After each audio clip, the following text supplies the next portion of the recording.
first place. The law was not meant to sunset so that we could periodically reauthorize it unchanged. We're now on the verge of the third temporary extension, with no remedies for the flaws identified by this body and the Department of Justice Inspector General. For all of these reasons, time has expired. I urge members to vote no. Could I request an additional 30 seconds? I thank the gentleman.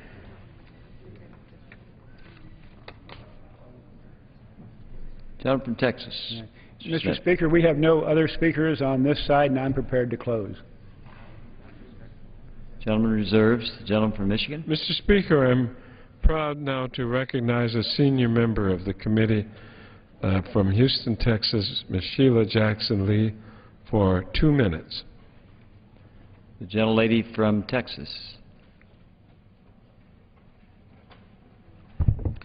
I thank the distinguished chairman and the ranking member of this committee, and I want to remind my colleagues of a singularly important moment when those of us who were Republican and Democrat came together after 9/11, and out of this Judiciary Committee came a singular initiative that dealt with the crisis of which we're facing.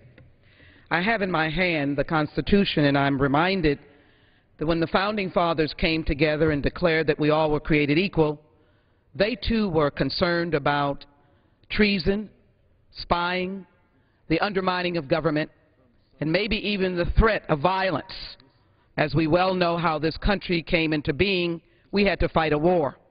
But yet they had in this Constitution the rights of the Fourth Amendment, that we would be protected against unreasonable search and seizure, the Fifth Amendment of due process, and they believe that Americans should be protected. This bill, however, comes to the floor again without amendments. And I'm very proud to say that over the series of my tenure on the Judiciary Committee, I have submitted very vital and important amendments to protect the civil liberties of Americans, but as well to recognize the responsibility of all of us to secure this nation. I'm a member of the Homeland Security Committee. I am not unmindful of the everyday threats that we receive. But this bill would extend provisions that were created in 2005 that also were included in the Intelligence Reform Bill. It extends a provision that allows for a roving electronic surveillance authority and a provision revising the definition of an agent of foreign policy to include any non-U.S. person who engages in international terrorism or preparatory activities, also known as the lone wolf, without protections. As a member of Homeland Security, I recognize that that is vital, but there needs to be a variety of protections. The other provisions, of course, are ones that invade privacy, create a lack of recognition that we have a Constitution to abide by. So I would ask my colleagues, as we move on this legislation, to remember it has not been amended. Remember, we have lived under a Constitution that protects civil liberties.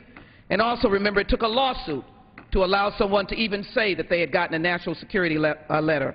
We must do things in a constitutional manner, Mr. Speaker, and I would argue that we're not doing it in this particular legislative initiative, and ask my colleagues to vote no on this legislation, go back to the Judiciary Committee, and abide by the Constitution. I yield back. Gentleman from Michigan. Mr. Conyers. I yield now to the distinguished gentleman from Georgia, member of Judiciary Committee, the remaining time of the on our side. Gentleman from Georgia. Which is 2.5 minutes? 2.5 minutes. Thank you. Thank you. Mr. Speaker, I rise in opposition to H.R. 514, which would reauthorize expiring provisions of the Patriot Act without important modifications necessary to safeguard our civil liberties. While the threat of terrorism is real and law enforcement must have the right tools to protect Americans, any counterterrorism measure must have a solid constitutional footing and respect for privacy and civil liberties of the American people. This legislation fails to address shortcomings in the original Patriot Act legislation, and for that reason I will vote against it. One of the major problems with this bill is its failure to address the issuance and use of national security letters. These letters permit the government to obtain the communications of anyone deemed relevant to a terrorism investigation, even if that person is not suspected of unlawful behavior. If Congress reauthorizes these provisions with no changes, Americans will remain subject to warrantless intrusions into their personal affairs, a gross overreach of federal investigative authority that should not or that could be abused. It's just not how we do things in this country. Rather than taking the time to craft reforms that will better protect private citizens' communications and privacy from overbroad government surveillance, the Republican majority simply wants to cram this bill through without providing any opportunity for anyone to offer amendments that will improve the bill. We all acknowledge that law enforcement needs new tools to keep up with 21st century threats, but surely it is the responsibility of Congress to re-examine legislation that was hurriedly passed through Congress in the wake of 9/11 to make sure it lives up to our national ideals. Because this bill fails to contain any checks and balances to prevent law enforcement abuse and protect civil liberties, I will be voting against it, and I urge my colleagues to do the same. Mr. Speaker, I yield back the balance of my time. Gentleman from Texas, Mr. Smith, 7.5 minutes remaining. Mr. Speaker, I'm prepared to close when the gentleman from Michigan yields back the balance of his time. Gentleman's time has expired. Oh, he did? Oh, I'm sorry. All the time from the Okay. gentleman from Michigan has expired. The gentleman from Texas has 7.5 minutes Mr. Speaker, I'll yield remaining. myself the balance of my time. Proceed.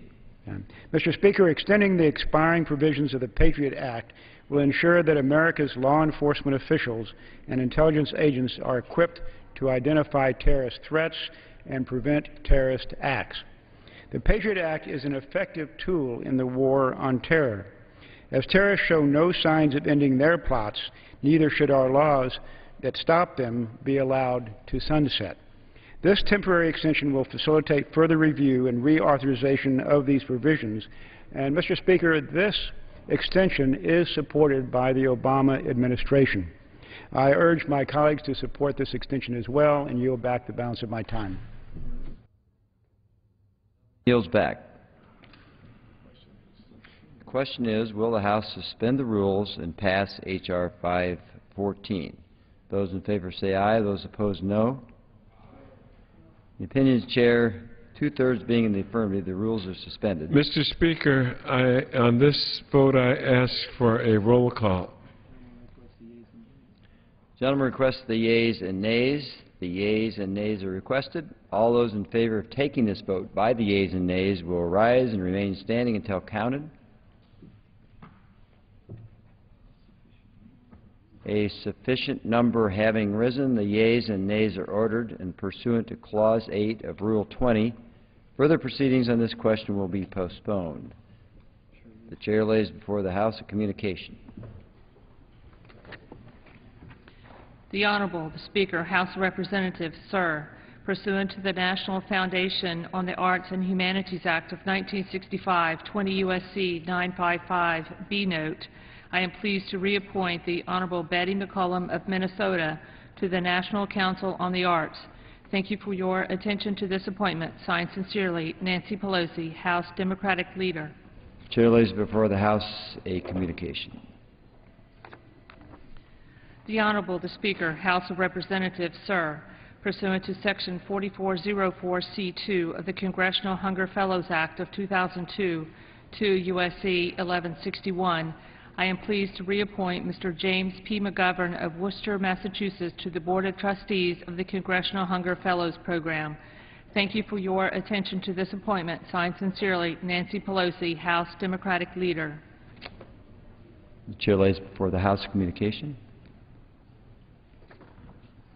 The Honorable, the Speaker, House of Representatives, Sir, pursuant to Section 4D of House Resolution 5, 111th Congress, I am pleased to appoint the following members to the House Democracy Partnership: the Honorable David E. Price of North Carolina, the Honorable Lois Capps of California, the Honorable Rush D. Holt of New Jersey, the Honorable Allison Y.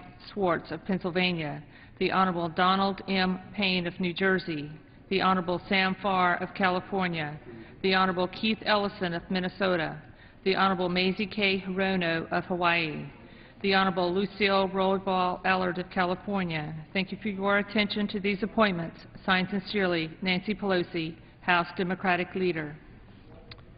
And the House lays before, the Chair lays before the House communication. The Honorable, the Speaker, House of Representatives, sir, pursuant to Section 4 of the Ronald Reagan Centennial Commission Act, Public Law 11125, I am pleased to appoint the Honorable Sylvester Reyes of Texas to the Commission.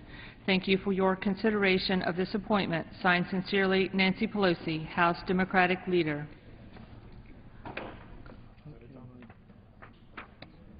Pursuant to Clause 12A of Rule 1, the Chair declares the House in recess until approximately 6:30 p.m. today. Members taking a break now. Having finished debate on extending certain USA Patriot Act provisions, they'll be back.